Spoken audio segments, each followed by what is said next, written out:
আসসালামু আলাইকুম রহমতুল্লাহ বারকাতুহ। সম্মানিত দিনী ভাই বোনেরা, আশা করি ভালো আছেন। পবিত্র রমজান মাসের শুভেচ্ছা রইল। রমজান মাস শুরু হয়েছে, আলহামদুলিল্লাহ। আমাদের জন্য এটা বড় নিয়ামত যে আমরা রমজান মাস পাচ্ছি। আমরা রমজান মাস পেয়েছি এবং রমজানের সম্মান রক্ষা করব, এই নিয়াত যেন আমাদের মধ্যে থাকে। পবিত্র কোরআনের সূরা বাকারার 183-84 নম্বর আয়াতের মধ্যেই আল্লাহ রাব্বুল আলামিন এই রোজা ফরজ করেছেন, রোজা রাখা ফরজ করেছেন সকল মানব জাতির জন্য। যাদের ঈমান আছে তাদের জন্য, সকল মানব জাতির জন্য ফরজ করেছেন। যারা অমান্য করে সেটা ভিন্ন জিনিস। তো রোজা একটি বড় ইবাদত। আল্লাহ রাব্বুল আলামিন অন্য একটি আয়াতে বলেছেন যে যখন তোমরা রমজান পাবে, রমজান মাস পাবে, তোমরা রোজা রাখবে। অর্থাৎ সেখানেও ফরজ করা হয়েছে, রমজান মাসে রোজা ফরজ করা হয়েছে। এই নির্দেশ যদি কেউ না মানে, আল্লাহর হুকুম যদি কেউ না মানে, তাহলে সে কবিরা গুনাহ করবে। আর এই কবিরা গুনাহ মানেই তার ঈমান থেকে ছুটে যাবে, তার ঈমান ছুটে যাবে। তো আমি এই পবিত্র রমজান মাসের রোজার আদব সম্পর্কে, গুরুত্ব সম্পর্কে আলোচনা করব ইনশাল্লাহ। আমি আগেও আলোচনা করেছি যে রোজা রাখলেই সওয়াব হয় না, নামাজ পড়লেই সওয়াব হয় না। রোজা নামাজ করতে হবে আল্লাহ রাব্বুল আলামিনের নির্দেশ অনুযায়ী। কখন, কোথায়, কোন মাসে, কোন অবস্থায় নির্দেশ দিয়েছেন, সেই অবস্থাতেই আমাদের সেই আমল করতে হবে। আর রাসূল সাল্লাল্লাহু আলাইহি আসলাম কোন পদ্ধতিতে এটা পালন করেছেন, আমরা সেই পদ্ধতিতে পালন করব।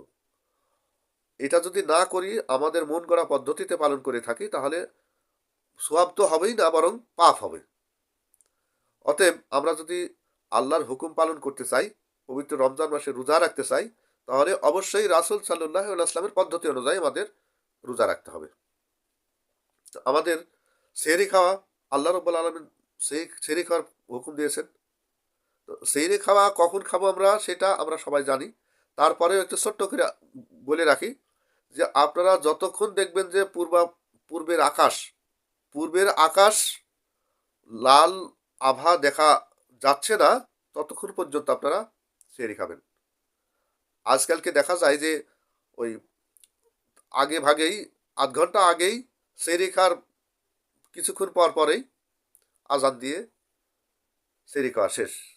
আজান পড়লে আর সেহরি খাওয়া যাবে না, এই কথাটা একেবারেই মিথ্যা কথা, ভুয়া কথা। আপনি দেখবেন যে যতক্ষণ না ফর্সা হওয়ার ভাব দেখা যাচ্ছে, ততক্ষণ আপনি সেহরি খাবেন। এটা আল্লাহর নির্দেশ, আল্লাহর হুকুম। তো এই পদ্ধতি যদি আমি বদলাই, চেঞ্জ করি, তো সেটা আমার পাপ হবে, আর এই জন্য আমি দায়ী হব। অতএব আমরা প্রত্যেকের উপরেই যেমন রোজা ফরজ, প্রত্যেকের উপরে ওটাও ফরজ যে আমরা সময় দেখে সেহরি খাবো।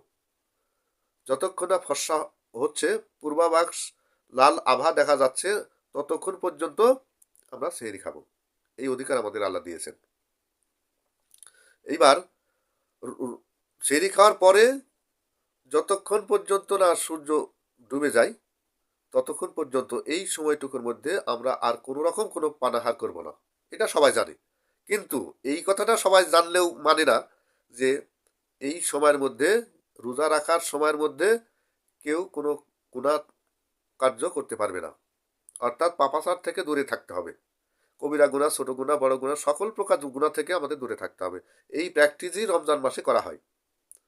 যেমন কেউ রমজান মাসে রোজা থেকে যদি ঘুষ না ছাড়তে পারে, সুদের কারবার না ছাড়তে পারে, মিথ্যা কথা না ছাড়তে পারে, প্রতারণা না ছাড়তে পারে, অন্যের হক নষ্ট করে না ছাড়তে পারে, অন্যের সাথে খারাপ ব্যবহার করে, এইসব বিষয়গুলো যদি ছাড়তে না পারে, তাহলে ও রোজা রাখার না রাখা সমান কথা, বরং পাপ হবে।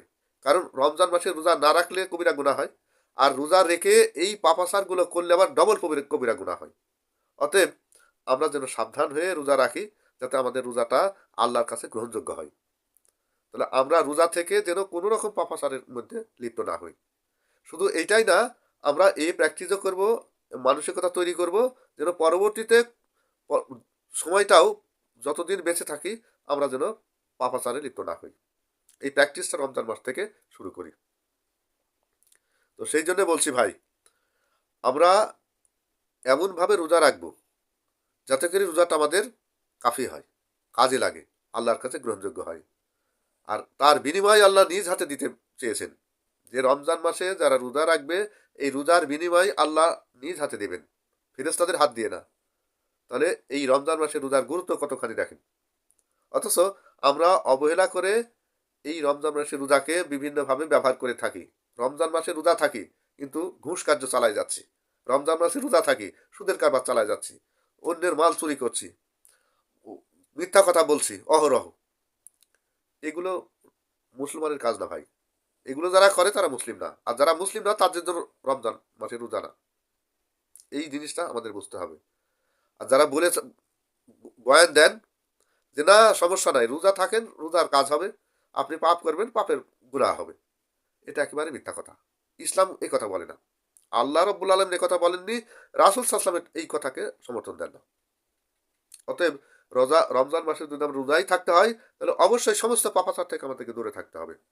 খারাপ ব্যবহার, চুরি ডাকাতি, খুন খারাপি, ওই মিথ্যা কথা বলা, সুদ সুদের কারবার করা, ঘুষের কারবার করা, এই সমস্ত বড় বড় পাপ থেকে আমাদের দূরে থাকতে হবে। ছোট পাপ যদি হয়ে থাকে তাহলে সাথে সাথে আল্লাহর কাছে তওবা করতে হবে, আল্লাহর কাছে মাফ চাইতে হবে। বড় পাপ ছাড়া তওবার প্রয়োজন হয় না। কবিরা গুনাহ করলেই কেবল তওবার প্রয়োজন হয়।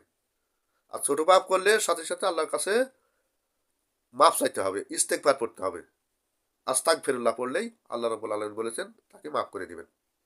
অতএব আমরা সাবধান হয়ে যাই যে আমরা এই রমজান মাসের রোজাগুলো যেন সুষ্ঠুভাবে সুন্দরভাবে পালন করতে পারি।